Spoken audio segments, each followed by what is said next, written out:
Hello again, this is Fem, a Filipina living in Australia. Today our topic is Brisbane, a city I've been curious about because it always seems to be in the news for flooding.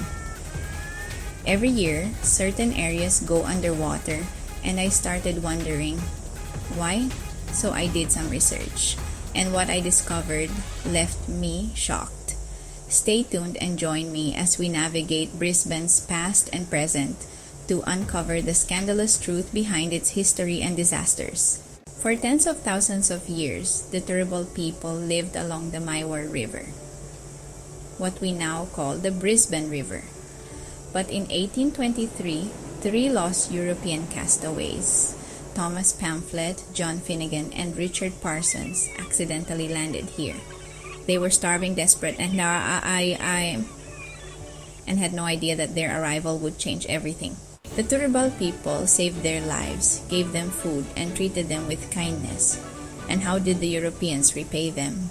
With betrayal. In 1824, British explorer John Oxley arrived and declared Brisbane the perfect place for a penal colony, a prison for the worst criminals. The land was stolen from the Turrbal people, and convicts were brought in. Conditions were horrific. Whipping, starvation, and backbreaking labor were everyday life. One of the cruelest overseers, Captain Patrick Logan, was so brutal that even his own men hated him.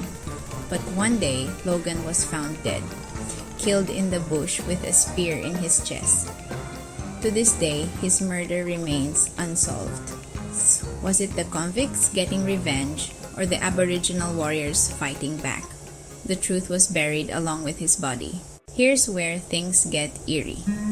Brisbane has been hit with relentless floods for over a century. The 1893 flood, the 1974 disaster, the 2011 devastation, and again in 2022.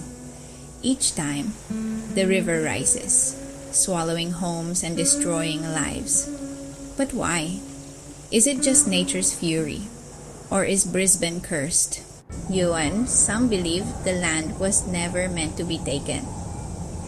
The Turrbal people warned early settlers that the river would fight back. They understood its power. But the British ignored their warnings, and now the floods keep coming. Brisbane isn't just haunted by floods. It's haunted by its past.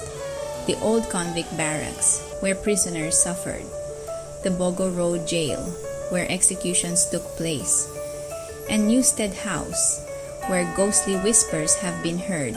Some say the spirits of the convicts and Aboriginal warriors never left. They're still here, watching. Despite its stark past, Brisbane has survived. The city that once punished people is now a place of freedom. But the question remains, will the floods ever stop? Or will Brisbane always pay the price for its past? Now that you know Brisbane's true story, what do you think? Let me know in the comments. And don't forget to like, share, and subscribe for more scandalous history.